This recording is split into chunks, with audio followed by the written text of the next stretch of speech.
ബിസ്മില്ലാഹിർ റഹ്മാനിർ റഹീം. അങ്ങനെ പ്രപഞ്ചത്തെ കറക്കുന്ന അല്ലാഹു തആല, ഭൂമിയെ സഞ്ചരിപ്പിക്കുന്ന അല്ലാഹു, അന്ത്യനാളിനോടടുക്കുമ്പോൾ ഭൂമിയുടെ ഇടത്തുനിന്ന് വലത്തോട്ടുള്ള കറക്കം, നമ്മൾ കഅബ തവാഫ് ചെയ്യുന്ന കറക്കം, നമ്മൾ സഈ ചെയ്യുന്നത് പോലും അങ്ങനെയാണ്. സഫയിൽ നിന്ന് മർവയിലേക്ക്, മർവയിൽ നിന്ന് സഫയിലേക്ക്. ശരിക്കും ചിന്തിച്ചാൽ ഇടത്തുനിന്ന് വലത്തോട്ട് ഇങ്ങനെ തിരിയുന്ന പോലെ സഫീൻ തുടങ്ങി മർവയിലേക്ക് അവസാനിക്കുന്ന സഈ, സഫാ മർവന്റെ ഇടയിലെ നടത്തം പോലും കഅബ ചുറ്റുന്ന പോലെയാണ്. ഇടത്തുനിന്ന് വലത്തോട്ടാണ്. ഓരോ ആറ്റത്തിന്റെ ഉള്ളിലും, സയൻസ് പഠിക്കുന്ന മക്കൾ മനസ്സിലാക്കണം, ആറ്റത്തിന്റെ ഉള്ളിൽ ഇലക്ട്രോണുകളും പ്രോട്ടോണുകളും അതിന്റെ ഓർബിറ്റിലൂടെ കറങ്ങുന്നുണ്ട്. അവിടെ ബോറോയിങ് ലെൻഡിങ് നടക്കുന്നുണ്ട്, കെമിക്കൽ റിയാക്ഷൻ നടക്കുന്നുണ്ട്. ഇലക്ട്രോണുകൾ ന്യൂക്ലിയസിനെ കേന്ദ്രമാക്കി കറങ്ങുന്നത് കഅബ തവാഫ് ചെയ്യുന്ന പോലെയാണ്. ഇടത്തുനിന്ന് വലത്തോട്ടാണ്. ഇതൊരു യൂണിവേഴ്സൽ ഫാക്റ്റാണ്. ഈ കറക്കം യൂണിവേഴ്സലാണ്. അല്ലാഹു നമുക്ക് തെരഞ്ഞെടുത്ത ഇബാദത്തും അങ്ങനെ തന്നെ. ആ ഭൂമിയോട് അല്ലാഹു ഇടത്ത് നിന്ന് വലത്തോട്ട് തിരിയുന്ന ഭൂമിയോട് വലത്ത് നിന്ന് ഇടത്തോട്ട് തിരിയാൻ പറഞ്ഞാൽ പിന്നെ സൂര്യോദയം കാണുന്നത് പടിഞ്ഞാറായിരിക്കും. അത് ലോകത്ത് ആദ്യമായി പ്രഖ്യാപിച്ചത് ഇസ്ലാമാണ്, മുസ്ലിമീങ്ങളാണ്. പരിശുദ്ധ ഹദീസിലാണ് റസൂലുള്ളാഹി സ്വല്ലല്ലാഹു അലൈഹി വസല്ലം തുലൂഉശ് ശംസി മിൻ മഗ്രിബിഹാ, സൂര്യൻ പടിഞ്ഞാറ് ഉദിക്കുന്ന അത്ഭുതം നടക്കും. അത് കണ്ടാൽ എല്ലാ അമുസ്ലിമും മുസ്ലിമാവാൻ നോക്കും. കാരണം ഈ പറഞ്ഞതൊക്കെ നമ്മൾ കാണുന്നില്ലേ? ഇങ്ങനെ ഒരു പ്രവചനം നടത്തി പുലർന്നത് ഏത് മതത്തിന് പറയാനുണ്ട്? തുലൂഉശ് ശംസി മിൻ മഗ്രിബിഹാ, സൂര്യൻ പടിഞ്ഞാറ് ഉദിച്ചു എന്ന് കേൾക്കുമ്പോഴേക്കും അത് ലോകത്ത് ഏതെങ്കിലും ഒരു രാജ്യക്കാർക്ക് ഉദിച്ചാൽ മതി. ഇപ്പോ എല്ലാവർക്കും ഉദിക്കണ്ട, ഒരൊറ്റ രാജ്യക്കാർക്ക് മതി. അമേരിക്കയിൽ ഉദിച്ചോ അല്ലെങ്കിൽ ഈസ്റ്റേൺ രാജ്യങ്ങളിൽ ഉദിച്ചോ, അപ്പോഴേക്കപ്പോഴേ ന്യൂസ് അവർ വന്നില്ലേ, ഹോട്ട് ന്യൂസ്. കൂട്ടരെ, ഈസ്റ്റേൺ രാജ്യക്കാരെ പുറപ്പെട്ട് ഇറങ്ങിക്കോളും, നിൽക്കുന്ന പകലില്ല, ഞങ്ങൾക്ക് ഇവിടെ ഉദിച്ചു കഴിഞ്ഞു, സൂര്യൻ പടിഞ്ഞാറെന്ന് ഉദിച്ചു. സർവ്വ ന്യൂസുകളും വരും അല്ലെ? ഹോട്ട് ന്യൂസ് അതായിരിക്കും, എക്സ്ക്ലൂസീവ് ന്യൂസുകൾ അതാണ്. വാട്സപ്പിലും ഫേസ്ബുക്കിലും ചർച്ച അതായിരിക്കും. അര ദിവസം ഉണ്ടാവുള്ളൂ, അര ദിവസം, ഹാഫ് ഡേ. അത് കഴിഞ്ഞ സൂര്യൻ അവിടെ തന്നെ അസ്തമിക്കും, പിന്നെ കിഴക്ക് ഉദിക്കുകയും ചെയ്യുന്ന. ഇത് കണ്ടാൽ ഒരുപാട് ആളുകൾ മുസ്ലിമാവുന്നതാണ്. ഒരുപാട് ആളുകൾ മുസ്ലിമാകും. കാരണം ഇങ്ങനെ ഒരു അത്ഭുതം നടക്കുമെന്ന് പറഞ്ഞത് വിശുദ്ധ ഇസ്ലാം മാത്രമാണ്. അതുകൊണ്ടാണ് അല്ലാഹുവിന്റെ റസൂൽ പറഞ്ഞതേ, ഇത് കണ്ടിട്ടൊന്നും മുസ്ലിം ആവേണ്ട ഗതികേട് വേണ്ട. ഇത് കണ്ടിട്ട് നിങ്ങൾ മുസ്ലിം ആവണ്ട. لا تنفع نفسا إيمانها لم تكن آمنت من قبل أو كسبت في إيمانها خيرا. അതുവരെ മുസ്ലിമാവാത്തവർക്ക് പിന്നെ ഇസ്ലാമായിട്ട് കാര്യമില്ല. അതുവരെ വഴിതെറ്റി നടന്നിട്ട് പിന്നെ ആ ഒരു സംഭവം നടക്കുമ്പോഴേക്കും ഞാൻ നന്നാവട്ടെ പടച്ചോനെ, എനിക്ക് മരിക്കണം, എനിക്ക് ആഖിറം, എന്റെ റബ്ബിന്റെ മുമ്പിൽ വിചാരണ, നരകം, സ്വർഗം, ഇതൊന്നും പിന്നെ ചിന്തിച്ചിട്ട് അല്ലാഹു സ്വീകരിക്കൂല. അല്ലാഹു സ്വീകരിക്കൂല. എന്തേന്നറിയോ? പടച്ച നമ്പുരാൻ അങ്ങോട്ട് ഇറങ്ങി വന്ന എല്ലാവരും വിശ്വസിക്കൂലേ? ഇതെന്തിന്റെ ലോകമാണ്? പരീക്ഷണത്തിന്റെ ലോകമാണ്. ലിനബ്ലുവകും അയ്യുക്കും അഹ്സനു അമല. ഇതങ്ങ മഹാത്ഭുതം കണ്ടിട്ടുണ്ട് വിശ്വസിക്കണം എന്ന് പറഞ്ഞാൽ അതിൽ എന്ത് അത്ഭുതം? ഇതൊന്നും ഇല്ലാതെ മുസ്ലിമീങ്ങൾ ചെയ്യുന്ന റിസ്ക് ഭയങ്കരമാണ്. നമ്മൾ ചെയ്യുന്ന റിസ്ക് ഭയങ്കര റിസ്ക് എടുക്കുന്നവരാണ് നമ്മൾ. നാളെ പരലോകത്ത് സ്വർഗ്ഗമുണ്ടെന്ന് വിചാരിച്ചാ നമ്മൾ കള്ളുടിക്കാത്തത്. നാളെ പരലോകത്ത് സ്വർഗ്ഗമുണ്ടെന്ന് വിചാരിച്ചിട്ടാ വ്യഭിചരിക്കാതിരിക്കുന്നത്. നാളെ പരലോകത്ത് റബ്ബിന്റെ മുമ്പിൽ സ്വർഗവും സ്വർഗീയ ആരാമങ്ങളും ഉണ്ടെന്ന് വിചാരിച്ച നമ്മൾ അമുസ്ലിമീങ്ങൾ ചെയ്യുന്ന തെറ്റുകൾ നമ്മൾ ചെയ്യാതിരിക്കുന്നത്, നമ്മൾ അല്ലാഹുവിനെ സൂക്ഷിക്കുന്നത് ഭയങ്കര റിസ്ക് അല്ലേ? ഭയങ്കര റിസ്ക് അല്ലേ നമ്മൾ എടുക്കുന്നത്? അവിടെ ഉണ്ട് ഇഖ്ബാലൊക്കെ പറഞ്ഞു, ബച്ചാരെ മുസൽമാനോ ഫഖത്ത് വഅദ യഹൂർ. ഇഖ്ബാല പറഞ്ഞത് വല്ലാത്തൊരു വാക്കാണ്. ഔറോം കെ ഖസാനെ ഹെ മഅമൂർ, ബച്ചാരെ മുസൽമാനോ ഫഖത്ത് വഅദ യഹൂർ. ബർഖ് ഗിർതി ഹെ തോ ഗിർതി ഹെ ബച്ചാരെ മുസൽമാൻ പർ. എന്ത് അപകടം ഉണ്ടെങ്കിലും മുസ്ലിമിന്റെ തലക്ക്. അമുസ്ലിമീങ്ങളുടെ ഖജനാവുകളൊക്കെ നീ നിറച്ചു കൊടുത്തില്ലേ പടച്ചവനെ?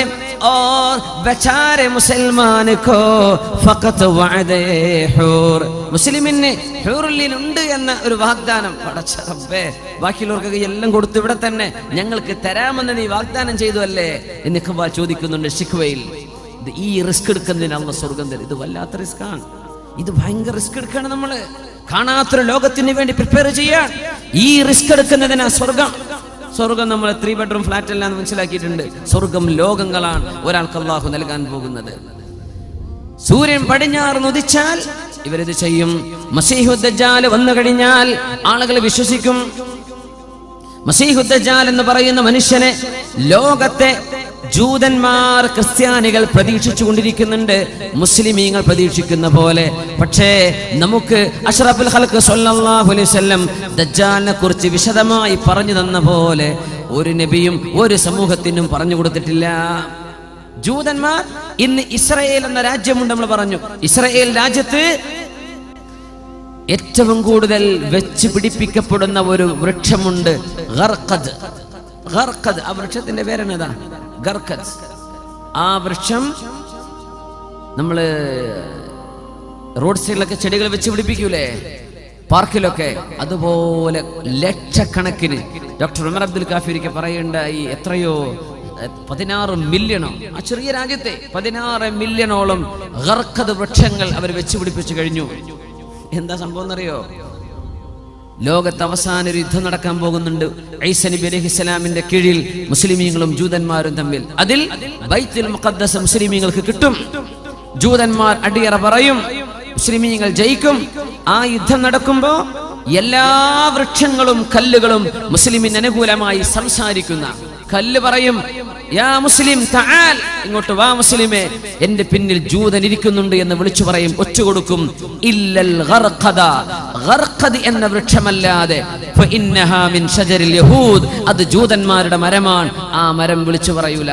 ഈ മരം മില്യൺ കണക്കിന് നട്ടുപിടിപ്പിച്ചു കഴിഞ്ഞു. അപ്പൊ നമ്മൾ ഈ പറയുന്ന ഹദീസിനെക്കാളും വലിയ വിശ്വാസം ജൂതന്മാർക്ക്. അവരുറപ്പിച്ചു കഴിഞ്ഞു. അവര് മസീഹുദ് ദജ്ജാലിനെ വിളിക്കുന്ന പേരാണ് ആന്റി ക്രൈസ്റ്റ്, ഈസാ നബിയുടെ എതിരാളി. ഈസാ നബിയുടെ എതിരാളി, ആ വാക്കിന്റെ പേരെന്നതല്ലേ? Anti Christ. ഈസാ നബിയുടെ എതിരാളി ആര് വിളിക്കുന്നു? ജൂതന്മാർ. ക്രിസ്ത്യാനികളും മസീഹുദ് ദജ്ജാലിനെ ഇന്ന് വിളിക്കുന്ന പേരെന്താ? ആന്റി ക്രൈസ്റ്റ് വരാനുണ്ട്. ജൂതന്മാർ പ്രഖ്യാപിച്ചു കഴിഞ്ഞു, ആന്റി ക്രൈസ്റ്റ് വന്നാൽ ഞങ്ങൾ ലോകത്തിന്റെ ഭരണം ഏറ്റെടുക്കും, ഞങ്ങൾ ജയിച്ചടക്കും. ആന്റി ക്രൈസ്റ്റ് വന്നാൽ അല്ലാഹുവിന്റെ റസൂൽ പറയുമായിരുന്നു, മസീഹുദ് ദജ്ജാൽ ഈസാ നബി അലൈഹിസ്സലാമിനെ കണ്ടാൽ യദൂബു കമാ യദൂബുൽ മിൽഹു ഫിൽ മാ, വെള്ളത്തിൽ ഉപ്പ് ഡിസോൾവ് ആകുന്ന പോലെ, ഉപ്പ് ഉരുകിത്തീരുന്ന പോലെ ഈസാ നബിയെ കണ്ടാൽ ഈ മസീഹുദ് ദജ്ജാൽ എന്ന ദുഷ്ടനായ മനുഷ്യൻ ഉരുകിത്തീരുമെന്ന് റസൂലുള്ളാഹി സ്വല്ലല്ലാഹു അലൈഹി വസല്ലം. ഈ മസീഹുദ് ദജ്ജാലിനെ വധിക്കുന്നത് മഹാനായ ഈസാ നബി അലൈഹിസ്സലാമാണ്. ഈസാ നബിയാണ്.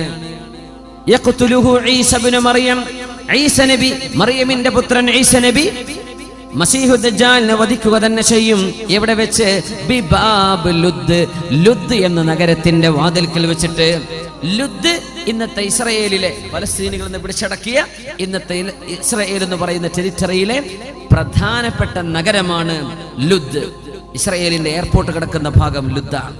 ആ ലുദ്ദിൽ വെച്ചിട്ട് മസീഹുദ് ദജ്ജാലിനെ ഈസാ നബി പിടികൂടാൻ. പരിശുദ്ധ റസൂലുള്ളാഹി സ്വല്ലല്ലാഹു അലൈഹി വസല്ലം ഈസാ നബി മസീഹുദ് ദജ്ജാലിനെ പിടിക്കുന്ന സ്ഥലം ഇന്ന് ഇസ്രായേലിന്റെ എയർപോർട്ട്. നബി തങ്ങൾ പറഞ്ഞു, അവൻ യാത്ര പുറപ്പെടാൻ നിൽക്കുന്ന നേരത്തായിരിക്കും ഈസാ നബിയെ പിടിക്കാൻ. വല്ല ഫ്ലൈറ്റും കയറി പോകാൻ നിൽക്കായിരിക്കും, എമിഗ്രേഷൻ കഴിഞ്ഞിരിക്കുന്ന നേരത്തായിരിക്കും ഈസാ നബി പിടിച്ച് കൊണ്ടുവരുന്നത്. ഈ രീതിയിൽ ആധുനികന് മനസ്സിലാകത്തക്ക രീതിയിൽ ഹദീസിന്റെ വചനങ്ങൾ ശരിക്ക് പച്ചയിൽ പുലർന്നുകൊണ്ടിരിക്കുന്ന കാലമാണ്. ആരാണ് മസീഹുദ് ദജ്ജാൽ? അവനിവിടെ ഉണ്ടോ? എന്താണ് അവന് സംഭവിച്ചത്? എന്താ നമുക്ക് കാണാൻ പറ്റാത്തത്? അവൻ ആരെങ്കിലും കണ്ടവരുണ്ടോ? നബി സല്ലല്ലാഹു അലൈഹി വസല്ലം തങ്ങളുടെ കാലം, ആ ഗോത്രത്തിലെ 30ഓളം ആളുകൾ അവർ ഒരു യാത്ര പോവുകയാണ്. ആ യാത്രക്കാരിലുണ്ട് മഹാനായ സുഹാബി തമീമുദ് ദാരി റളിയല്ലാഹു അൻഹു. അപ്പോ 30ഓളം വരുന്ന ആളുകൾ, ലഖ്മ ജുദാം എന്ന ഗോത്രത്തിലെ 30ഓളം ആളുകൾ കടലിൽ യാത്ര പോയ ചരിത്രം സ്വഹീഹ് മുസ്ലിമിൽ കാണാൻ കഴിയും. സ്വഹീഹായ ഹദീസ്. ആ യാത്രക്കാരിലുണ്ട് മഹാനായ തമീമുദ് ദാരി റളിയല്ലാഹു അൻഹു. തമീമുദ് ദാരിയെ ഓർമ്മ വരണം. ആ സ്വഹാബിയാണ് ഉമറുൽ ഫാറൂഖ് റളിയല്ലാഹു അൻഹുവിന്റെ കാലത്ത് തറാവീഹ് നിസ്കാരം 20 റക്അത്ത് നിർവഹിക്കപ്പെട്ടപ്പോൾ ആ 20 റക്അത്ത് തറാവീഹിന് ഉമർ റളിയല്ലാഹു അൻഹു ഇമാം നിർത്തിയിരുന്ന സ്വഹാബി. 2 സ്വഹാബിമാരിൽ ഒരാൾ ഈ സ്വഹാബിയാണ് തമീമുദ് ദാരി റളിയല്ലാഹു അൻഹു. അദ്ദേഹം മുസ്ലിം ആവാനുണ്ടായ കാരണമാണ് പറയുന്നത്. ലഹ്മ ജുദാമ ഗോത്രത്തിലെ 30ഓളം ആളുകൾ കടലിൽ യാത്ര പോയി. അവരുടെ കപ്പലുകൾ തകർന്നടിഞ്ഞ് ഒരു ദ്വീപിലെത്തിപ്പെട്ട കഥയാണ് അവർ പറഞ്ഞത്. അല്ലാഹുവിന്റെ റസൂലിനോട് വന്ന് പറഞ്ഞു കൊടുത്തു, ഉമ്മുഹാനി റളിയല്ലാഹു അൻഹ പറഞ്ഞു, അല്ലാഹുവിന്റെ റസൂൽ സ്വല്ലല്ലാഹു അലൈഹി വസല്ലം ഞങ്ങൾ എല്ലാവരെയും പള്ളിയിലേക്ക് വിളിച്ചിട്ട് പറഞ്ഞു, എല്ലാവരും ഇരിക്കിൻ. മാ ദഅഉതുകും ലിറഹ്ബത്തിൻ വലാ ലിറഗ്ബ. നിങ്ങളെ പേടിപ്പിക്കാനോ സന്തോഷിപ്പിക്കാനോ ഒന്നുമല്ല ഞാനിപ്പോൾ വിളിച്ചത്. വലാകിന്ന തമീമനദ്ദാരി, പക്ഷേ തമീമുദ്ദാരി എന്ന ഈ ചെറുപ്പക്കാരൻ അഖ്ബറനി, എന്നോട് ചില കാര്യങ്ങൾ പറഞ്ഞു തന്നു. ആ കാര്യങ്ങൾ ഞാൻ നിങ്ങളെ പഠിപ്പിച്ച അതേ വസ്തുതകളായി അദ്ദേഹം കണ്ടിരിക്കുന്നു.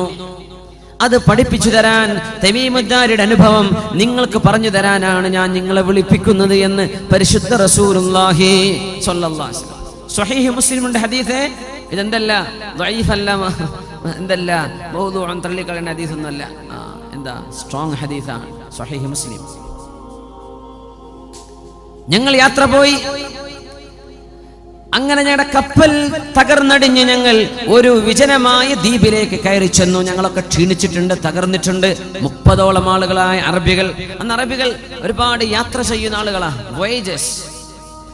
ഒരു GPS സംവിധാനം ഇല്ലാതെ അവർ യാത്ര ചെയ്തത്. നമ്മുടെ കോഴിക്കോട് കാപ്പാടും കൊച്ചിയിലും നമ്മുടെ കൊയിലാണ്ടിയിലൊക്കെ അറബികൾ നടത്തിയ യാത്രയൊക്കെ എങ്ങനെ, എന്തൊരു അത്ഭുതമാണല്ലേ. നമുക്ക് പോകാൻ പറ്റും. ഇപ്പോൾ എല്ലാ സംവിധാനമുള്ള കപ്പലുണ്ട്.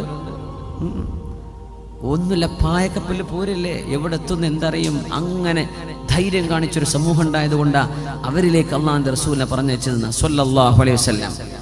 അറബികൾ ചെയ്യുന്ന പോലെ ത്യാഗം ഒരു സമൂഹത്തിനും ചെയ്യാൻ പറ്റൂല എന്ന് അള്ളാഹ്ക്കറിയാം. അതുകൊണ്ട് നബി തങ്ങൾ അങ്ങോട്ട് അയച്ച് അവരെ കൊണ്ട് ലോകത്തിന്റെ ദഅവത്ത് എല്ലായിടത്തേക്കും അവരെത്തിച്ചു തന്നത് മാലിക് ദീനാർ തങ്ങളടക്കം. അങ്ങനെ വന്നവരല്ലേ റസൂലുള്ളാഹി സ്വല്ലല്ലാഹു അലൈഹി വസല്ലം തങ്ങൾ. 3 വിഷയങ്ങളെ സംബന്ധിച്ച് പറഞ്ഞു.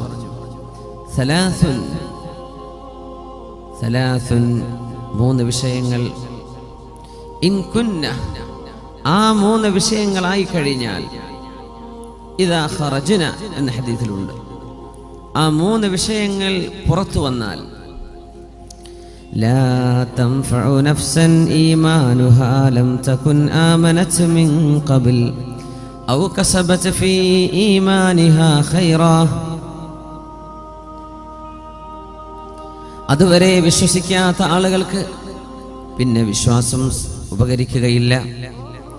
അതുവരെ തൗബ ചെയ്യാത്തവർക്ക് പിന്നീട് തൗബ ചെയ്താൽ അല്ലാഹു സ്വീകരിക്കുകയില്ല.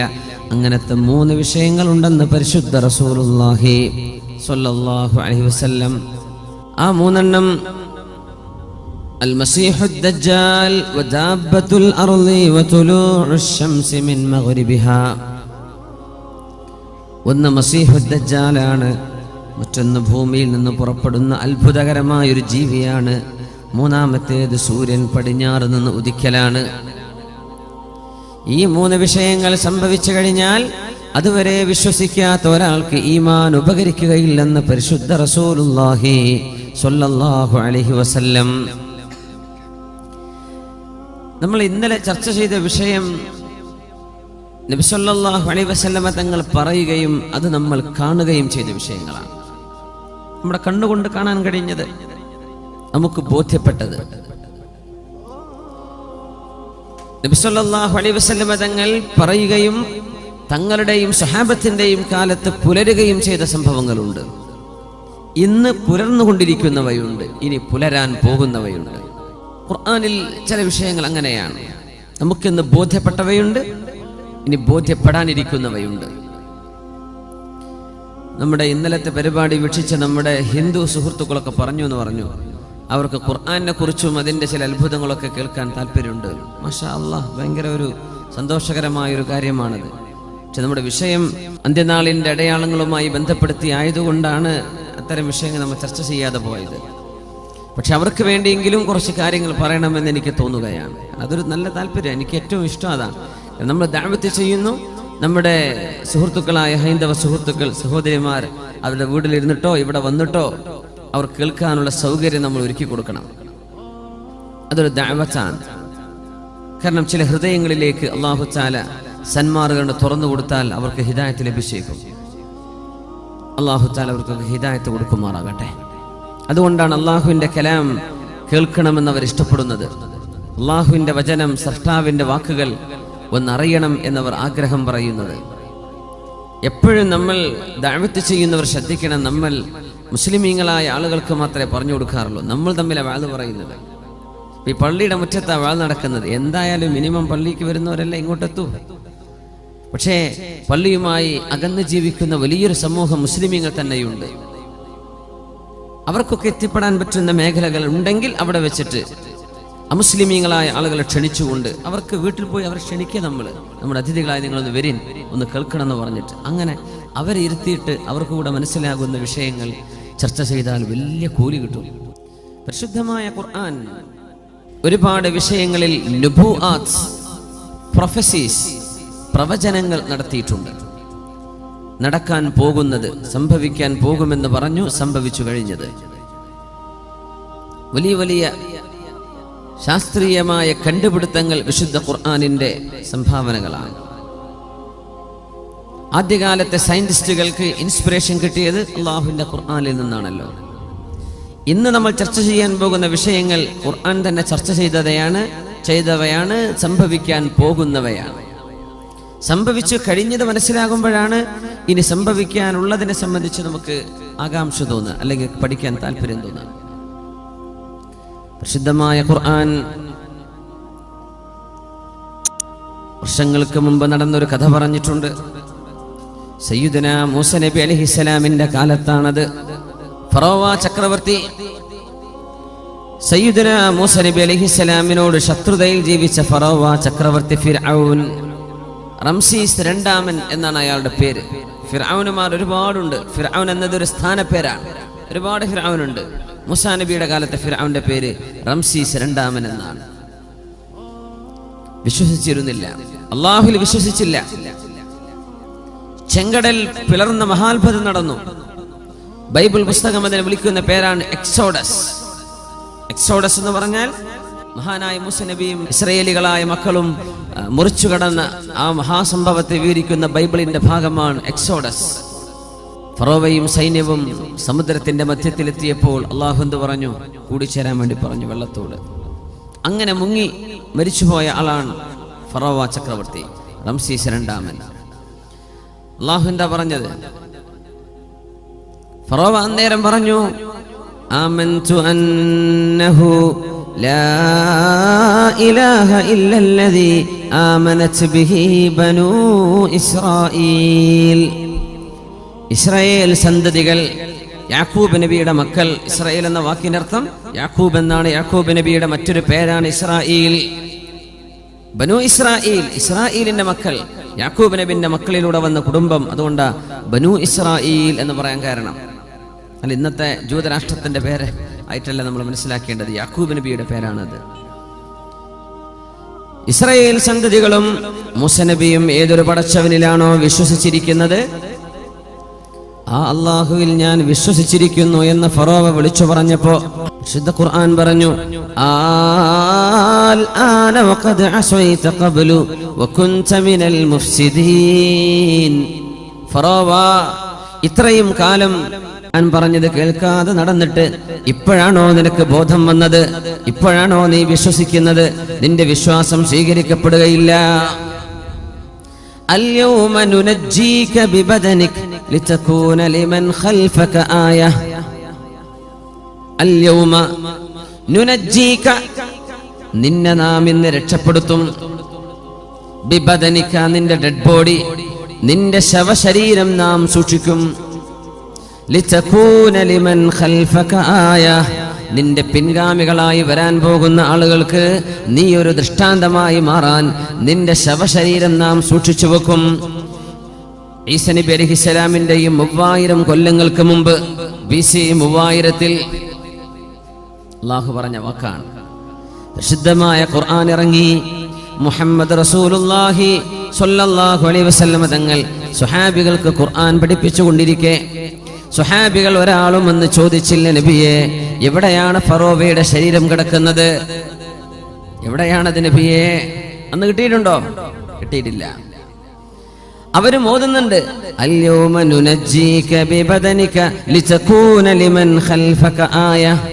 നിന്റെ പിൻഗാമികൾക്ക് മാതൃകയാവാൻ ഫറോവ നിന്റെ ശരീരം നമ്മൾ സൂക്ഷിച്ചു വെക്കും കേട്ടോ. സുഹാബികൾ ചോദിച്ചില്ല നബിയെ, ഇങ്ങനെ ഒരു വാക്ക് അല്ലാഹു പറഞ്ഞിട്ട് ഫറോവയുടെ ശരീരം ഞങ്ങൾക്ക് കാണാൻ കിട്ടിയിട്ടില്ലല്ലോ. ചോദിച്ചില്ല, അവർക്കറിയാം ഖുർആൻ അല്ലാഹുവിന്റെ കലാമാണ്. താബിഈങ്ങൾ ചോദിച്ചിട്ടില്ല, ഉലമാഇനോട് സംശയം ഉയർത്തിയിട്ടില്ല. അല്ലാഹു പറയുന്നു എവിടെയാണ് ശരീരമെന്നറിയില്ല. താബിഈകളുടെ കാലം കഴിഞ്ഞു. 1400 കൊല്ലത്തിനിടക്ക് കഴിഞ്ഞ 2 നൂറ്റാണ്ടുകൾക്ക് മുമ്പാണ് ലോകത്ത് ഓറിയന്റലിസ്റ്റുകൾ എഴുതിവിട്ടത് എവിടെ ആ ശരീരം. ഓറിയന്റലിസ്റ്റുകാർ അവരെഴുതിവിടാണ്, ഖുർആനിൽ തെറ്റുണ്ട് എന്ന് വരുത്താൻ അവര് വിഫല ശ്രമം നടത്തുകയാണ്. എവിടെയാണ് ആ ശരീരം? ആ നേരത്താണ് അല്ലാഹു 20-ാം നൂറ്റാണ്ടിലേക്ക് കടക്കുന്ന സമയത്ത് 1905 ഉള്ളിൽ 20-ാം നൂറ്റാണ്ടിലേക്ക് കടന്നപ്പോഴേക്കും ഈജിപ്തിന്റെ ഡെൽറ്റയിൽ നിന്ന് ശവപ്പെട്ടി കാണുന്നത്. ആ ശവപ്പെട്ടിയുടെ ഉള്ളിൽ കിടക്കുന്ന മനുഷ്യൻ ആരാണെന്നറിയാൻ തിരക്കായി. BC 3000-ങ്ങളിൽ ജീവിച്ചുപോയ ഈജിപ്ഷ്യന്മാർക്ക് മമ്മികളാക്കി സൂക്ഷിക്കാൻ, ഡെഡ് ബോഡികൾക്ക് നാശം വരാതെ സൂക്ഷിക്കാനുള്ള കഴിവ് പോലും അല്ലാഹു പഠിപ്പിച്ചു കൊടുത്തത് പരിശുദ്ധമായ ഖുർആനിന്റെ ഈ വാക്യം സാധിക്കാനായിരിക്കണം. 20-ാം നൂറ്റാണ്ടിന്റെ ആദ്യത്തിൽ പെട്ടി കിട്ടി, പരിശോധിച്ചു നോക്കി. ലണ്ടൻകാരൻ കൊണ്ടുപോയി മ്യൂസിയത്തിലേക്ക്. സയന്റിസ്റ്റുകൾ പഠിച്ചു നോക്കി. ഈജിപ്തിന്റെ പുരാതനമായ ഈജിപ്ഷ്യൻ ലിപികൾ അവർ വായിച്ചെടുത്തു. നോക്കുമ്പോൾ മഹാനായ മൂസ നബി അലൈഹിസ്സലാമിനോട് പടപൊരുതി ചെങ്കടലിൽ അല്ലാഹു മുക്കിക്കൊന്ന റംസീസ് രണ്ടാമൻ എന്ന ഫറോവയുടെ ഡെഡ് ബോഡിയാണിത്. ആ ഡെഡ് ബോഡി ഇന്ന് കിടക്കുന്നത് ഈജിപ്തിന്റെ നാഷണൽ മ്യൂസിയത്തിൽ കിടക്കുന്നുണ്ട്. ആർക്കും പോയി കാണാൻ പറ്റും. അവിടുത്തെ അത്ഭുതം, ഏത് ഡെഡ് ബോഡിയും സൂക്ഷിക്കാൻ ചില ആർട്ടിഫിഷ്യൽ മരുന്നുകൾ ഉപയോഗിക്കണം. ഈ ഫറോവയുടെ ഡെഡ് ബോഡിക്ക് ഒരു മരുന്നും വേണ്ട, വെറും ചിൽക്കൂടിൽ വെച്ചിരിക്കുക. 3000 കൊല്ലങ്ങൾ അഷ്റഫുൽ ഖൽഖിന്റെ മുമ്പ് തങ്ങളുടെ കാലമാകുമ്പോഴേക്കും 3500 കൊല്ലങ്ങൾ കഴിഞ്ഞു. അതും കഴിഞ്ഞൊരു 1400 കൊല്ലം കൂടെ കഴിയുമ്പോഴേക്ക് ആലോചിച്ചു നോക്കണം, 5000 കൊല്ലം പഴക്കമുള്ള ഒരു ശരീരം അള്ളാഹുവിന്റെ വചനങ്ങളിൽ ഞാൻ സൂക്ഷിക്കുമെന്ന് അള്ളാഹു പറഞ്ഞാൽ അത് നടക്കുകയാണ്. ആ ശരീരം മനുഷ്യർക്ക്, ലോകത്തുള്ള സർവ്വ മനുഷ്യരും സംശയാലുക്കളായ ആളുകൾക്ക്, വിശുദ്ധ ഖുർആനിന്റെ പാരായണത്തിൽ അത്ഭുതം മതിയാവാത്തവർക്ക്, വിശുദ്ധ ഖുർആനിന്റെ സാഹിത്യ ഭംഗി തികയാത്തവർക്ക്, വിശുദ്ധ ഖുർആനിന്റെ ആത്മീയമായ ഉത്ബോധനം തികയാത്തവർക്ക് കണ്ണുകൊണ്ട് കാണാനുള്ള അവസരം അല്ലാഹു നൽകിയിരിക്കുകയാണ്. ഫറോവയുടെ ഡെഡ് ബോഡി ഇന്നും കിടക്കുകയാണ്. എപ്പോഴാണ് കണ്ടെത്തിയത്? 20-ാം നൂറ്റാണ്ടിൽ. എന്താ ഇങ്ങോട്ട് ബന്ധിച്ചു വെച്ചത്? അപ്പോഴല്ലേ സംശയത്തിന്റെ ആളുകൾ വന്നത്. അവര് കണ്ടോട്ടെ. ബിസ്മില്ലാഹിർ റഹ്മാനിർ റഹീം. ഗുലിബത്തിർ റൂം ഫീ അദ്നൽ അർളി വഹും മിൻ ബഅദി ഗലബിഹിം സയഗ്ലിബൂൻ ഫീ ബിദ്ഇ സിനീൻ. റൂം, ക്രിസ്ത്യാനികളായ റോമക്കാർക്ക് പരാജയം സംഭവിച്ചു. ഫീ അദ്നൽ അർളി, ഭൂമിയിലെ ഏറ്റവും താഴ്ചയുള്ള പ്രദേശത്ത്. അദ്നൽ അർള്, the lowest point on earth. ഞാൻ മക്കളോട് ചോദിക്കട്ടെ, ലോകത്ത് ഏറ്റവും സമുദ്രത്തിന്റെ സീ ലെവലിൽ നിന്ന് ഏറ്റവും താഴെ കിടക്കുന്ന മണ്ണ് എവിടെയാണ്? ഭൂമിയിലെ ഏറ്റവും ലോവസ്റ്റ് പോയിന്റ് എവിടെയാണ്? ഫലസ്തീനിന്റെ അടുത്താണ്. വിശുദ്ധ ഖുർആൻ ഉപയോഗിച്ചു ഫീ അദ്നൽ അർളി, അള്ളാന്റെ ഭൂമിയിലെ ഏറ്റവും താഴ്ന്ന പ്രദേശം. ദനാ യദ്നു, അദ്ന എന്ന് പറഞ്ഞാൽ the lowest, അത് സൂപ്പർലറ്റീവ് പ്രയോഗമാണ്. ലോവസ്റ്റ് പോയിന്റ് ഓൺ എർത്ത്, അള്ളാന്റെ ഭൂമിയിലെ ഏറ്റവും താഴ്ചയുള്ള പ്രദേശം. ചാവുകടലിന്റെ, ഡെഡ് സീയുടെ, ഇന്നത്തെ ജോർഡാനിന്റെ, പഴയ ഫലസ്തീനിന്റെ ഭാഗങ്ങളായ പഴയ സിറിയയുടെ ഭാഗം, ഇന്നത്തെ ജോർഡാനിൽ കിടക്കുന്ന ചാവുകടൽ, ഏറ്റവും കൂടെ ഉപ്പുള്ള പ്രദേശം ഉണ്ടല്ലോ, ആ ചാവുകടലിന്റെ കരപ്രദേശങ്ങളാണ്, അതിന്റെ കോസ്റ്റുകളാണ് ലോകത്ത് ഏറ്റവും വലിയ, ഏറ്റവും താഴ്ന്ന പ്രദേശം. സമുദ്രനിരപ്പിൽ നിന്ന് ഏറ്റവും താഴ്ന്ന പ്രദേശം ചാവുകടലാണ്. എവിടെ നിന്ന് കിട്ടി? റൂം. അന്ന് ക്രിസ്ത്യാനികളും പേർഷ്യക്കാരും തമ്മിൽ യുദ്ധം നടന്നപ്പോൾ, ക്രിസ്ത്യാനികൾ മതവിശ്വാസികളാണ്, പേർഷ്യക്കാർ തീ ആരാധകരാണ്. ആ തീ ആരാധകരായ വിശ്വാസികൾ ക്രിസ്ത്യാനികളെ പരാജയപ്പെടുത്തിയപ്പോൾ മക്കക്കാരായ ആളുകൾ പറഞ്ഞു, കണ്ടില്ലേ വേദം നൽകപ്പെട്ട വിഭാഗത്തിന്റെ പരാജയം. അപ്പോ നിങ്ങൾ ഖുർആനിന്റെ ആളുകൾക്കും പരാജയം വരും. വിശുദ്ധ ഖുർആൻ അതിന് മറുപടി പറഞ്ഞു. സൂറത്തുർ റൂം, ഗുലിബത്തിർ റൂം ഫീ അദ്നൽ അർളി വഹും മിൻ ബഅദി ഗലബിഹിം സയഗ്ലിബൂൻ. റോമൻ സാമ്രാജ്യത്തിന് പരാജയം സംഭവിച്ചിട്ടുണ്ട്. എവിടെ? ഫീ അദ്നൽ അർളി. റോമ പേർഷ്യൻ യുദ്ധം നടന്നത് ഡെഡ് സീയുടെ ചാരത്താണ്, ചാവുകടലിന്റെ കരയിലാണ്. അവിടെ പരാജയം സംഭവിച്ചിട്ടുണ്ട്. വഹും മിൻ ബഅദി ഗലബിഹിം സയഗ്ലിബൂൻ ഫീ ബിദ്ഇ സിനീന. 10 താഴെ വർഷങ്ങൾക്കുള്ളിൽ തീർച്ചയായും ഇതേ റോമക്കാർ പേർഷ്യക്കാർക്കെതിരെ പടപൊരുതി ജയിക്കാൻ പോകുന്നു. ഇത് പറഞ്ഞ് 7ാമത്തെ കൊല്ലം റോമക്കാർ ജയിക്കുകയും ചെയ്തു. വിശുദ്ധ ഖുർആന്റെ വലിയൊരു അത്ഭുതം, അവർ ജയിച്ചതാണ്. അദ്നൽ അർളി, ലോകത്തെ ലോവസ്റ്റ് പോയിന്റ്, ഏറ്റവും താഴെയുള്ള പ്രദേശം ഏതാ? ചാവുകടലാണ്. ഇത് ഖുർആൻ പറഞ്ഞു. അന്നൊക്കെ അളക്കാൻ പറ്റും അതൊക്കെ. അദ്നൽ അർള്, ലോവസ്റ്റ് പോയിന്റ് ഓൺ എർത്ത്. ശുദ്ധ ഖുർആൻ പറഞ്ഞ റോമക്കാർക്ക് പരാജയം സംഭവിച്ച ചാവുകടലിന്റെ പ്രദേശങ്ങളാണെന്ന് ഇന്ന് ലോകത്തിന് കണ്ടെത്താൻ പറ്റിയ അത്ഭുതമല്ലേ പരിശുദ്ധ കലാമിൽ. സുബ്ഹാനല്ലദീ അസ്റാ ബിഅബ്ദിഹി ലൈലൻ മിനൽ മസ്ജിദിൽ ഹറാം. ഇസ്രായിനെ കുറിച്ച്, മിഅ്റാജിനെ കുറിച്ച് അത്ഭുതം പറയുമ്പോൾ അല്ലാഹു പ്രയോഗിച്ച പ്രയോഗമാണ് സുബ്ഹാന. ഏറ്റവും പരിശുദ്ധനായവൻ അല്ലാഹു പരിശുദ്ധനാണ്. അത്ഭുതം നടക്കും പറയുന്ന വാക്ക. അതേ പ്രയോഗം സൂറത്തു യാസീനിൽ അല്ലാഹു പറയുകയാണ്. സുബ്ഹാനല്ലദീ ഖലഖൽ അസ്വാജ കുല്ലഹാ മിമ്മാ തുംബിതുൽ അർളു വമിൻ അൻഫുസിഹിം വമിമ്മാ ലാ യഅലമൂൻ. സുബ്ഹാനല്ലദീ, അല്ലാഹു പരിശുദ്ധനാണ്. ഖലഖൽ അസ്വാജ കുല്ലഹാ, എല്ലാറ്റിനെയും ഇണകളായി പടച്ച അല്ലാഹു പരിശുദ്ധനാണ്. ബിസ്മില്ലാഹിർ റഹ്മാനിർ റഹീം. സുബ്ഹാനല്ലദീ ഖലഖൽ അസ്വാജ കുല്ലഹാ മിമ്മാ തുംബിതുൽ അർളു വമിൻ അൻഫുസിഹിം വമിമ്മാ ലാ യഅലമൂൻ. അല്ലാഹു പരിശുദ്ധനാണ്. ഖലഖൽ അസ്വാജ കുല്ലഹാ, എല്ലാറ്റിലും ഇണകളെ പടച്ചവനാണ് അല്ലാഹു. സുബ്ഹാനല്ലദീ ഖലഖൽ അസ്വാജ കുല്ലഹാ, എല്ലാറ്റിലും ഇണകളെ പടച്ചവനാണ് അല്ലാഹു. മിമ്മാ തുംബിതുൽ അർളു, ഭൂമി മുളപ്പിക്കുന്നതിലും. വമിൻ അൻഫുസിഹിം, മനുഷ്യരിലും ഇണകളുണ്ട്, സസ്യങ്ങളിൽ ഇണകളുണ്ട് എന്ന് പറഞ്ഞ ആണും പെണ്ണും എന്ന് പറഞ്ഞ പോലെ സസ്യങ്ങളിലും masculine feminine, male and female മരങ്ങളിലുണ്ട്. ഇത് നമുക്കറിയാവുന്ന വിഷയമാണല്ലോ. അപ്പോഴല്ലേ കായ്ക്കനികൾ ഉണ്ടാവൂ. ഇനി എന്താ ഖുർആൻ പറഞ്ഞത്? വമിമ്മാ ലാ യഅലമൂൻ, അവരറിയാത്ത പലതിലും ഇണകളുണ്ട്. ഈ ലോകം സൃഷ്ടിക്കപ്പെട്ട വസ്തുക്കളുടെ പേരെന്താ? മൂലകങ്ങൾ എന്ന് പറയും മലയാളത്തിൽ. എലമെന്റ്സ് അല്ലെ? മൂലകങ്ങളുടെ ഏറ്റവും ചെറിയ കണികൾക്ക് നമുക്ക് എന്ത് പറയും? ആറ്റം. ഒരു ആറ്റത്തിന്റെ ഉള്ളിൽ ന്യൂക്ലിയസ് ഉണ്ട് അല്ലെ? ആറ്റത്തിന്റെ ഉള്ളിൽ കറങ്ങുന്ന സാധനങ്ങളുണ്ട്. എന്തൊക്കെയാണ്? Electron, proton, neutron. Neutron chargeless, charge ഇല്ലാത്തത്. ഇലക്ട്രോണുകൾക്ക് നെഗറ്റീവ് ചാർജ്, പ്രോട്ടോണുകൾക്ക് പോസിറ്റീവ് ചാർജ്. എല്ലാറ്റിലും നെഗറ്റീവ് ആൻഡ് പോസിറ്റീവ്. മൂജബയും സാലിബയും. മൂജബ എന്ത്? Positive. സാലിബ negative. Negative and positive. ഈ ചാർജുകൾ ഇല്ലാത്ത ഒരു സാധനമില്ല ലോകത്തെ, എല്ലാ സാധനവും. അങ്ങനെ ഒരുപാട് നെഗറ്റീവ് പോസിറ്റീവുകൾ ഈ മൈക്കിന്റെ ഉള്ളിൽ കടന്ന് പ്രവർത്തിക്കുന്നത് കൊണ്ടാണ് നമുക്ക് കേൾക്കാൻ കഴിയുന്നത്, എനിക്ക് പറയാൻ കഴിയുന്നത്. എല്ലാറ്റിലും നിങ്ങൾ അറിയാത്ത പലതിലും ഇണകളുണ്ട്. ലോകം സൃഷ്ടിച്ചത് ആറ്റം കൊണ്ട്. സർവ്വ ആറ്റങ്ങളിലും ഇലക്ട്രോണും പ്രോട്ടോണുകളും ഉണ്ട്. പിന്നെന്താ അത്ഭുതം!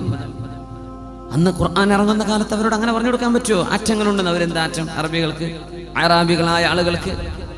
എല്ലാറ്റിലും ഇണകളെ പടച്ചവനാണ് അല്ലാഹു. സുബ്ഹാന. ഈ മഹാത്ഭുതം നിങ്ങൾക്ക് മനസ്സിലാകുമ്പോൾ നിങ്ങൾ പറയും സുബ്ഹാനല്ലാഹ്. അത് തിരുമാമ പറയും സുബ്ഹാനല്ലാഹ്, നീ പരിശുദ്ധനാണ് പടച്ചവനെ, നീ പരിശുദ്ധനാണ്.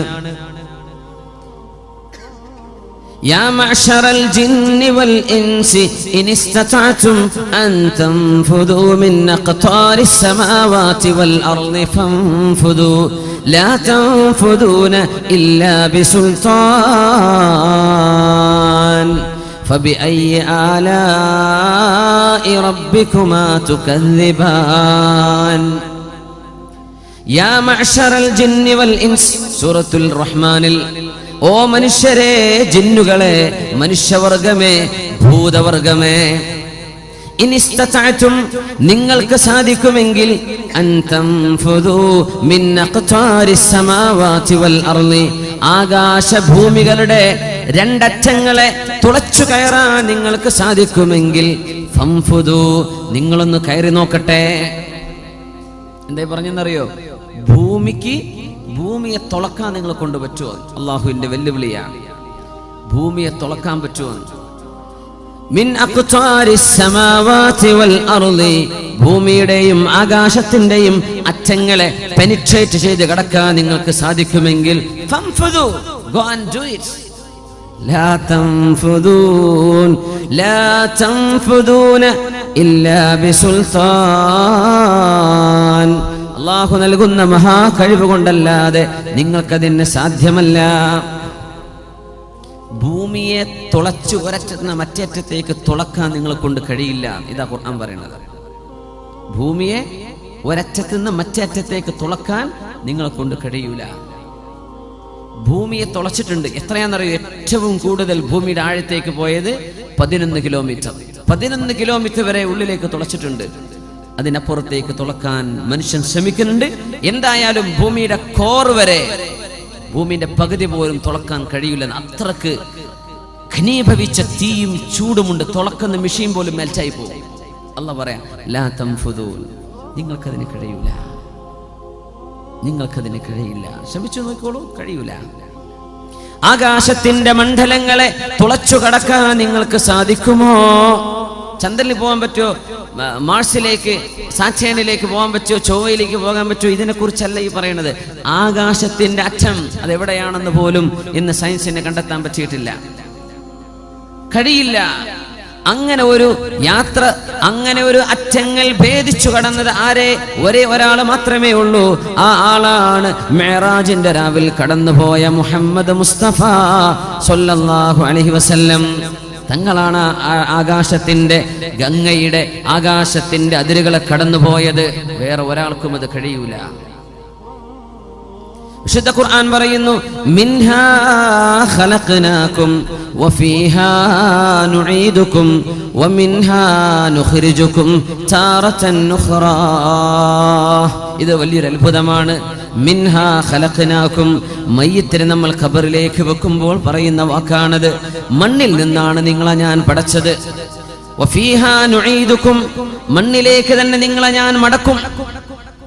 വമിൻഹാ നുഖ്രിജുകും താറതൻ ഉഖ്റാ, ഒരിക്കലൂടെ മണ്ണിൽ നിന്ന് നിങ്ങൾക്ക് ഞാൻ പുനർജന്മം നൽകും. ഇത് പഠിക്കാനുള്ള വിഷയം എന്താണെന്നറിയോ?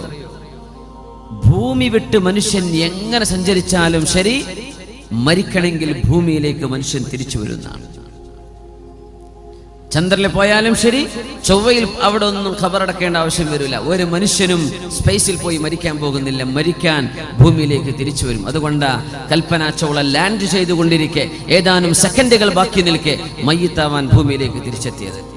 വലിയൊരു സ്പേസ് എക്സ്പെഡിഷൻ കഴിഞ്ഞിട്ട്. ഓർമ്മല്ലേ? എന്താ കാരണം എന്നറിയോ? അള്ളാന്റെ വാക്കാ, വഫീഹാ നുഈദുകും, ഭൂമിയിലേക്ക് തന്നെ നിങ്ങളെ ഞാൻ മടക്കി കൊണ്ടുവരും. അവിടെ പോയിട്ട് ഫ്ലാറ്റ് എടുത്തോ, അതൊന്നും വിഷയമല്ല. മരിക്കാൻ ഈ മണ്ണ് വേണം. ഇവിടെ നിന്നാണ് നിങ്ങളെ ഞാൻ പടച്ചത്. അതുകൊണ്ട് ഇത് ഖുർആനിന്റെ വെല്ലുവിളിയാണ്. മനുഷ്യൻ സ്പേസിൽ പോയി മരിച്ചാലും അവന്റെ ഡെഡ് ബോഡി കിടക്കാൻ ഭൂമിയല്ലാത്തൊരു മണ്ണ് അല്ലാഹു നിശ്ചയിച്ചിട്ടില്ല.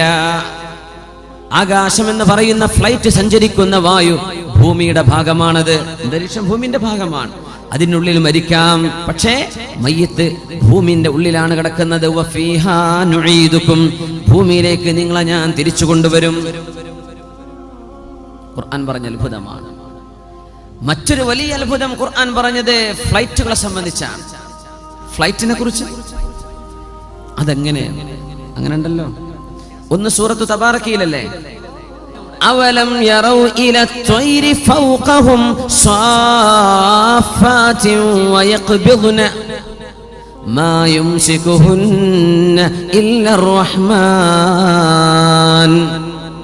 ശരിയല്ലേ? ഇനി സൂറത്തു നഹ്ലിലേക്ക് വരാം. അവലം യറൗ ഇലത്വയ്രി മുസഖറാത്തിൻ ഫീ ജൗവിസ് സമാ أولم يروا إلى الطير مسخرات في جو السماء ما يمسكهن إلا الله إن في ذلك لآيات لقوم يؤمنون. طير എന്ന് പറഞ്ഞാൽ പറക്കുന്നവ, പക്ഷി എന്ന് പറയാം. കൈറ്റിന് ത്വയ്ർ എന്ന് പറയും, ത്വയ്യാറ എന്ന് പറയും. ഫ്ലൈറ്റിന് ത്വാഇറ എന്ന് പറയും. ത്വാറ യതീറു, പറക്കുന്നതൊക്കെ ത്വയ്റാണ്. അല്ലാഹ് ചോദിക്കാൻ, അവലം യറൗ, നിങ്ങൾ കാണുന്നില്ലേ, ഇല ത്വയ്രി ഫൗഖഹും, നിങ്ങളുടെ മീതെ പറക്കുന്നവയെ കാണുന്നില്ലേ? ഏതാണ്? പക്ഷികൾ നിങ്ങളുടെ മീതെ.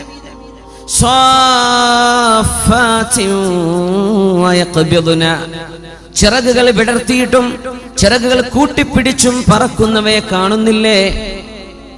മാ യുംസികുഹുന്ന ഇല്ലർ റഹ്മാൻ, കാരുണ്യവാനായ അല്ലാഹു അല്ലാതെ മറ്റാരുമല്ല പക്ഷികൾക്ക് പറക്കാൻ സഹായിച്ചത്. കാരുണ്യവാൻ. കരുണ ചെയ്യണമെങ്കിൽ ജീവനുള്ള സാധനത്തിനോട് കരുണ ചെയ്യുക. അപ്പോഴല്ലേ കാരുണ്യം എന്ന് പറയുള്ളൂ. ജീവനുള്ളതിനോടാണ് കരുണ ചെയ്യുക. റഹ്മത്ത് ജീവനുമായി ബന്ധപ്പെട്ട് കിടക്കുന്നു. മാ യുംസികുഹുന്ന ഇല്ലർ റഹ്മാൻ, കാരുണ്യവാനാണ് അവരെ പിടിച്ചു നിർത്തുന്നത്. ഇന്നഹു ബികുല്ലി ശൈഇൻ ബസീർ, എല്ലാം കാണുന്നവനാണ് അല്ലാഹു. സൂറത്തുൻ നഹ്ലിൽ അല്ലാഹു ഖുർആനിൽ ആവർത്തനങ്ങൾ ചെയ്യില്ല. ഖുർആനുകൾ ആവർത്തനമില്ലെന്നാണ്. ആവർത്തനമില്ല. തോന്നും നമുക്ക് ആവർത്തനാണോ? മൂസ നബി അലൈഹിസ്സലാമിന്റെ ചരിത്രം 82 പ്രാവശ്യം അല്ലാഹു ആവർത്തിച്ചിട്ടുണ്ട്. മൂസ നബിയുടെ ചരിത്രം ഓരോന്ന് പറയുമ്പോഴും പുതിയ ആശയമാണ്, ആവർത്തനം വരില്ല. അലിമഹു മൻ അലിമ വജഹിലഹു മൻ ജഹില, ഇത് മനസ്സിലാകുന്നവർക്ക് മനസ്സിലാകുന്നു. ഇതാണ് വിഷയം. ഇതേ ആശയം സൂറത്തുൻ നഹ്ലിൽ എന്താ അല്ലാഹു അവിടെ പറയുന്നത്? അവലം യറൗ ഇല ത്വയ്രി, അവര് പറക്കുന്നവയെ നോക്കുന്നില്ലേ, കാണുന്നില്ലേ? ഫൗഖഹു എന്ന് പറഞ്ഞോ? അവരുടെ മീതെ ഇല്ല. സ്വാഫാത്തിൻ വയഖ്ബിദ്ന എന്നുണ്ടോ? അതുമില്ല. മുസഖറാത്തിൻ ഫീ ജൗവിസ് സമാ, ആകാശത്തിന്റെ മണ്ഡലങ്ങളിൽ. മുസഖറാത്തിൻ, കൺട്രോൾ ചെയ്യപ്പെട്ടത്. കൺട്രോൾ ചെയ്യപ്പെട്ട തസ്ഖീർ. സുബ്ഹാനല്ലദീ സഖറ ലനാ ഹാദാ എന്നല്ലാഹു ചൊല്ലാൻ പഠിപ്പിച്ചത് വാഹനം കയറുമ്പോഴാണ്, അല്ലേ? സുബ്ഹാനല്ലദീ സഖറ ലനാ ഹാദാ വമാ കുന്നാ ലഹു മുഖ്രിനീൻ. സുബ്ഹാന സഖറ ലനാ അല്ലദീ സഖറ ലനാ, ഞങ്ങൾക്ക് വാഹനമായി ഉപയോഗിക്കാൻ ഒതുക്കി തന്ന പടച്ചവനെ. ഇനി നോക്കുക, അവലം യറൗ ഇല ത്വയ്രി, ഇത് ഫ്ലൈറ്റിനെ കുറിച്ചാണെന്നാ പറയുന്നത്. അവലം യറൗ ഇല ത്വയ്രി, പറക്കുന്നവയെ അവരെ കാണുന്നില്ലേ? മുസഖറാത്തിൻ ഫീ ജൗവിസ് സമാ, ആകാശത്തിന്റെ മണ്ഡലങ്ങളിൽ കൺട്രോൾ ചെയ്യപ്പെട്ടത്. റഡാർ സംവിധാനങ്ങൾ കൊണ്ടും അല്ലാതെയും കൺട്രോൾ ചെയ്യപ്പെട്ട് പറക്കുന്നവ. ചിറക് വിടർത്തി കൂട്ടിയെന്നല്ല. മുസഖറാത്തിൻ, റഡാർ സംവിധാനത്തിന്റെ കണക്ഷൻ വിട്ടുപോയാൽ ഫ്ലൈറ്റുകൾ വഴിതെറ്റിപ്പോകും, ലാൻഡ് ചെയ്യാൻ പറ്റൂല. തസ്ഖീർ ചെയ്യപ്പെട്ട് മനുഷ്യർക്ക് സുബ്ഹാനല്ലദീ സഖറ ലനാ എന്ന് ചൊല്ലാൻ പറ്റുന്ന രീതിയിൽ ആകാശത്ത് കൺട്രോൾ ചെയ്യപ്പെട്ട് പറക്കുന്നവയെ കാണുന്നില്ലേ? മാ യുംസികുഹുന്ന, അവയെ പിടിച്ചു നിർത്തുന്നത് ഇല്ല റഹ്മാൻ അല്ല ഇവിടെ പറഞ്ഞത്. എന്താ? ഇല്ലല്ലാഹ്, അല്ലാഹുവാണ് ആ പറവകളെ പിടിച്ചു നിർത്തുന്നത്. അല്ലാഹ് എന്ന് പറഞ്ഞാൽ ജീവനുള്ളതിനും ഇല്ലാത്തതിനെയും പറയുമ്പോഴാ അല്ലാഹ് എന്ന് പ്രയോഗിക്കുക. ജീവനുള്ളതിനോട് പറയുമ്പോഴാ റഹ്മാൻ, കാരുണ്യവാൻ. പറവകൾ ജീവികളാണ്, അവരോട് കാരുണ്യവാനാ അവരെ പിടിച്ചു നിർത്തുന്നത്. ആകാശത്ത് പറക്കുന്ന, പൈലറ്റ് ഇല്ലാതെ പറക്കുന്ന, റഡാർ കൊണ്ട് സംവിധാനിക്കപ്പെട്ട, കൺട്രോൾ ചെയ്യപ്പെട്ട പൈലറ്റ്ലെസ് വിമാനങ്ങളുണ്ട്. വിമാനം അലൂമിനിയമാണ്, ഇരുമ്പാണ്, മറ്റു ലോഹങ്ങളാണ്. മനുഷ്യന്മാരകത്തുണ്ടായിട്ടും ഇല്ലാതെയും പറക്കുന്ന വിമാനങ്ങളുണ്ട്. ഈ ഇരുമ്പിൻ കഷ്ണങ്ങളെ, അലൂമിനിയം കഷ്ണങ്ങളെ ആകാശത്തെ പിടിച്ചു നിർത്തുന്നത് അവനാണ്. അതിന്റെ ഉള്ളിൽ സഞ്ചരിക്കുന്ന യാത്രക്കാരെ സംരക്ഷിക്കുന്നതും അള്ളാഹുവാണ്. ഈ രണ്ടും ഉൾക്കൊള്ളിക്കാനാണ് റഹ്മാൻ എന്ന് പറയാതെ അല്ലാഹ് എന്ന് പറഞ്ഞത്. അതുമാത്രമല്ല, ഇത് അത്ഭുതമാണെന്നും കൂടെ പറയുന്നു അല്ലാഹു. ഇന്ന ഫീ ദാലിക ലആയാതിൻ ലിഖൗമി യുഅ്മിനൂൻ. ഈമാനുള്ളവർക്ക്, വിശ്വാസമുള്ളവർക്ക്, അല്ലാഹുവിനെ പറ്റി മനസ്സിലാക്കാൻ ആഗ്രഹിക്കുന്നവർക്ക് ഇതിലൊക്കെ ദൃഷ്ടാന്തങ്ങളുമുണ്ട്. ഇനിയിപ്പോ ഫ്ലൈറ്റ് എന്ന് മനസ്സിലാക്കാതെ അർത്ഥം വെച്ചാൽ ഇത് പറവാന്ന് അർത്ഥം വെക്കാം, ബേർഡ്സ് അർത്ഥം വെക്കാം, ഒരു കുഴപ്പമില്ല. പക്ഷേ ഇത് വിമാനത്തെ സംബന്ധിച്ചുള്ള സൂചനകളാണ്. ഇങ്ങനെ പറക്കുന്നവയുണ്ട്. ഫീ ജൗവിസ് സമാ, ആകാശത്തിന്റെ മണ്ഡലങ്ങളിൽ. പക്ഷിയെ പറ്റി പറഞ്ഞപ്പോ എന്താ പറഞ്ഞത്? സൂറത്ത് തബാറക്കയിൽ ഫൗഖഹും, നിങ്ങളുടെ തലന്റെ മീതെയായി ഇവർ പറക്കുന്നത്. പക്ഷികൾ അങ്ങനെയല്ലേ പറക്കുന്നത്? നിങ്ങളുടെ തലന്റെ മീതെ. വിമാനത്തെ പറ്റി പറഞ്ഞു ഫീ ജൗവിസ് സമാ, ഭൂമിയിൽ നിന്ന് 40,000 50,000 അടി ഉയരത്തിലാണ് ഫ്ലൈറ്റ് പറക്കുന്നത്. 40,000, 40,000 ഫീറ്റ്, 35,000 ഫീറ്റ്, 60,000 ഫീറ്റ് ഹൈറ്റിലാണ് പറക്കുന്നത്. ഇങ്ങനെയൊക്കെ സംവിധാനിച്ച പടച്ചവനെ നിങ്ങൾക്ക് മനസ്സിലാവുന്നില്ലേ? 20-ാം നൂറ്റാണ്ടിനോട് ഖുർആൻ സംസാരിക്കുകയാണ്. 21-ാം നൂറ്റാണ്ടിനോട് ഖുർആൻ സംസാരിക്കുകയാണ്. ഇങ്ങനെ നോക്കിയാൽ അത്ഭുതങ്ങളുടെ കലവറകളാണ്. അള്ളാഹു പഠിക്കാൻ തൗഫീക്ക് തരട്ടെ. ഈ കലാം സംഭവിക്കാൻ പോകുന്ന ഒരുപാട് അത്ഭുതങ്ങൾ ഇനി പറയാൻ പോവാണ്. പരിശുദ്ധമായ ഖുർആൻ വ്യാഖ്യാനിച്ചുകൊണ്ട് പറഞ്ഞു തരുന്നുണ്ട്.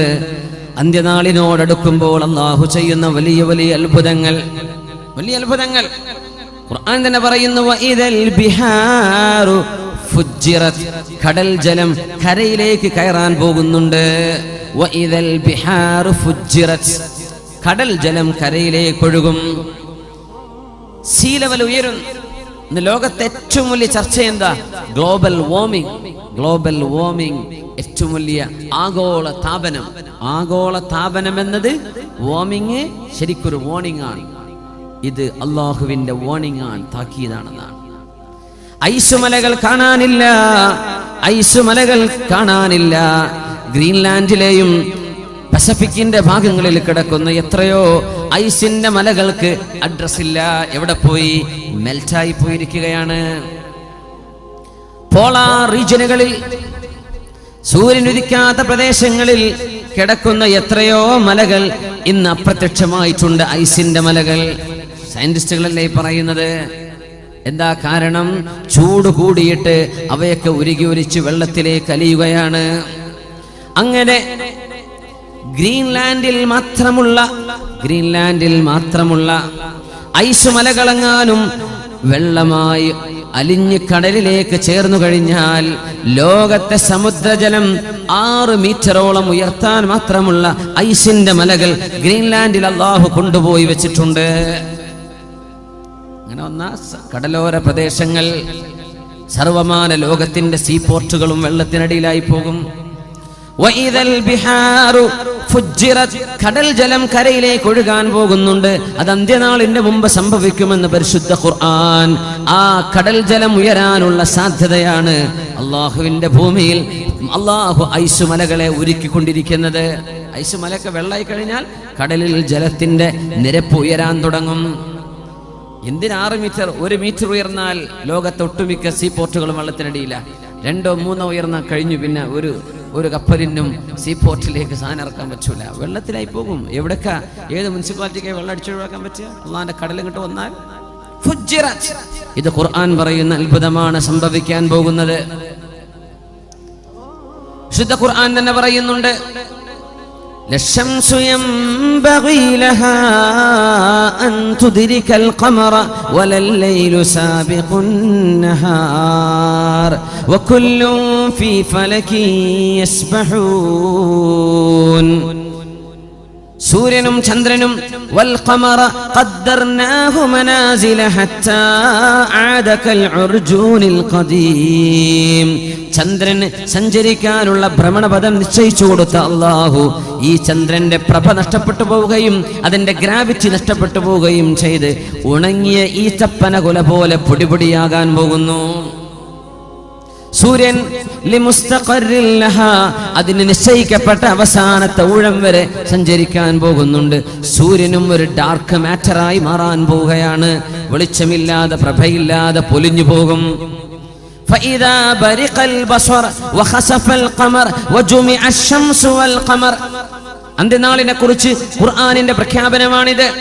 സൂര്യനും ചന്ദ്രനും ഒരുമിച്ച് ചേർക്കപ്പെടുമ്പോൾ മനുഷ്യന്റെ കണ്ണുകൾക്ക് നോക്കി കാണാൻ കഴിയാത്ത വിധം കണ്ണിന്റെ പ്രഭ പോലും നഷ്ടപ്പെടുമ്പോൾ ഭൂമിയും സൂര്യനും അടുത്തുവരെ വന്നുകൊണ്ടിരിക്കുകയാണ്, അടുക്കുകയാണ്. ഇതിന്റെ ഭാഗമാണ് നമ്മുടെ താപനം അനുഭവിക്കുന്നത്. ഭൂമിയുടെ റൊട്ടേഷനിൽ മാറ്റം വന്നുകൊണ്ടിരിക്കുന്നു.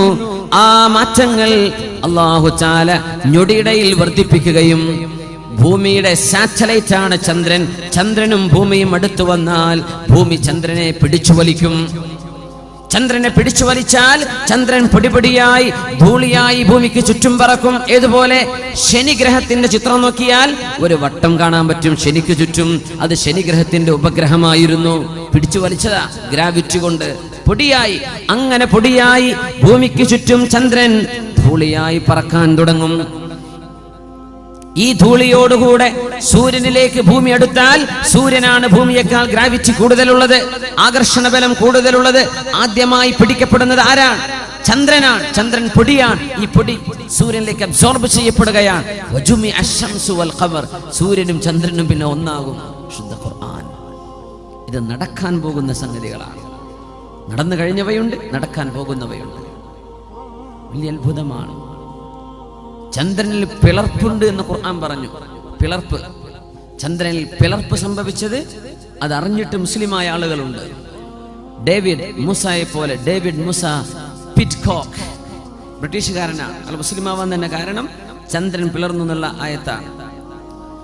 ബിസ്മില്ലാഹിർ റഹ്മാനിർ റഹീം. ഇഖ്തറബത്തിസ് സാഅതു വൻശഖൽ ഖമർ. ഇഖ്തറബത്തിസ് സാഅ, ലോകാവസാനം അടുത്തു വന്നിട്ടുണ്ട്. വൻശഖൽ ഖമർ, ചന്ദ്രൻ പിളർന്നിട്ടുണ്ട്. ചന്ദ്രൻ പിളർന്ന് എവിടെയാ? അഷ്റഫുൽ ഖൽഖ് തങ്ങളുടെ കാലത്ത് മക്കയിലാണ് നടന്നത്. ഖുറൈശികൾ ചോദിച്ചതാ, മുഹമ്മദ് നബിയെ, നിങ്ങളുടെ പടച്ചവൻ വല്ലാത്ത കഴിവുള്ള ദൈവം തമ്പുരാനാണെങ്കിൽ ഇക്കാണുന്ന ചന്ദ്രനെ 2 ഭാഗമാക്കി പൊളിയാക്കി കാണിച്ചു തരാമോ? പൂർണ്ണചന്ദ്രനെ നോക്കി പറഞ്ഞു. അല്ലാഹുവിന്റെ റസൂൽ ചോദിച്ചു, അത് കണ്ടാൽ നിങ്ങൾ വിശ്വസിക്കുമോ? അവർ പറഞ്ഞു, തീർച്ചയായും. യാ അല്ലാഹ്, എന്റെ സമൂഹം പറയുന്നുണ്ട്, പടച്ചവനെ, ഈ ചന്ദ്രനെ നീ 2ആയി കാണിച്ചു കൊടുത്താൽ അവർ നിന്നിൽ വിശ്വസിക്കാമെന്ന്. 2 ഫിൽഖത്തുകളായി കാണിച്ചു കൊടുക്കണേ അല്ലാഹ്. സ്വഹാബികൾ പറയുന്നുണ്ട്, അന്ന് ഞങ്ങൾ ചന്ദ്രൻ 2 പിളർപ്പായി, ഒന്നൊരു മലയുടെ മുകളിലും മറ്റൊന്ന് ജബൽ അബീ ഖുബൈസിന്റെ മുകളിലും എന്ന പോലെ തോന്നുമാർ 2 ഭാഗമായി മാറി നിൽക്കുന്നത്. ചന്ദ്രൻ മക്കയിലേക്ക് ഇറങ്ങിയതല്ലേ? ആകാശത്തുള്ള ചന്ദ്രനെ 2 പാതിയായി ഞങ്ങൾ കണ്ണുകൊണ്ട് കണ്ടിട്ടുണ്ട്. ഖുർആനല്ലേ പറയുന്നത്, ഇഖ്തറബത്തിസ് സാഅ, അന്ത്യനാൾ വന്നെത്തുന്നതിന്റെ അടയാളങ്ങളിലുണ്ട്. വൻശഖൽ ഖമർ, ചന്ദ്രൻ പിളരുന്നത്. ചന്ദ്രൻ പിളർന്നു.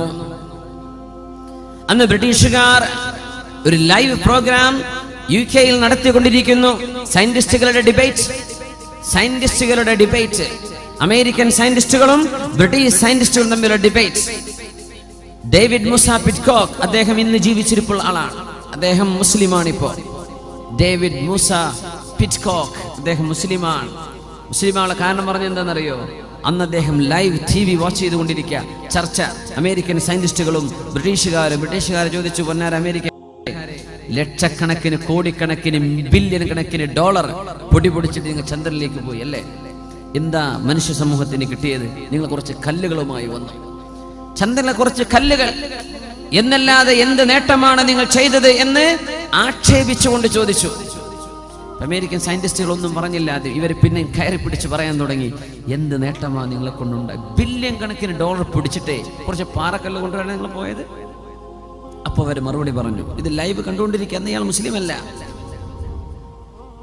മുസ്ലിമല്ല.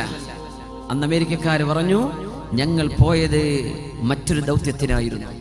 ഞങ്ങൾ ഇവിടുന്ന് നോക്കുന്ന സമയത്ത് ചന്ദ്രനിലെ ചില മലകൾ, ഇങ്ങനെ നിൽക്കേണ്ട മലകൾ ഇങ്ങനെ മാറി നിൽക്കുന്നുണ്ട്. മലയുടെ എൻഡുകൾ ഒരുമിച്ച് കൂടിച്ചേരാതെ നേർപകുതിയിൽ കട്ടായി പോയിട്ട് ഇങ്ങനെ നിൽക്കുന്നത് കാണുന്നുണ്ട്. ഒന്നാകെ ചന്ദ്രന്റെ ചുറ്റും ഇത് ഞങ്ങൾ കണ്ടു എന്ന് പറഞ്ഞ ഒരു സാധനം when you cut open എന്നിട്ട് അത് കൂടിച്ചേർക്കുമ്പോ അത് ഒരേപോലെ നിൽക്കേണ്ടതിന് പകരം ഒരൽപ്പം ഇങ്ങോട്ട് മാറി നിൽക്കുന്നുണ്ട്. ഇതെങ്ങനെ സംഭവിച്ചു എന്നറിയാനാ ഞങ്ങൾ ശരിക്കും പോയത്. അത് പഠിക്കാൻ വേണ്ടി പോയതാണ്.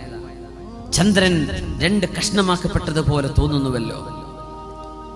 കാരണം മലകളുടെ എൻഡുകൾ നിൽക്കുന്നത് ഒരേപോലെയല്ല, ഒന്ന് മറ്റൊന്നിലേക്ക് ഒരൽപ്പം മാറിയിട്ട് നിൽക്കുന്നുണ്ട്. ഇത് ചന്ദ്രന്റെ ചുറ്റും ഞങ്ങൾ കണ്ടു. അതിന്റെ സത്യാവസ്ഥ പഠിക്കാനാണ് ചന്ദ്രനിലേക്ക് ഞങ്ങൾ യാത്ര പോയത്. ഇത് പറഞ്ഞപ്പോഴാ ഡേവിഡ് മൂസ പിറ്റ്കോക്ക് എന്ന ഖുർആനിന്റെ പരിഭാഷ വായിക്കുന്നുണ്ട്. അയാൾ പറഞ്ഞു, ഇതത്ഭുതം, ഇതത്ഭുതം. വിശുദ്ധ ഖുർആൻ പറഞ്ഞിട്ടുണ്ട്, ബിസ്മില്ലാഹിർ റഹ്മാനിർ റഹീം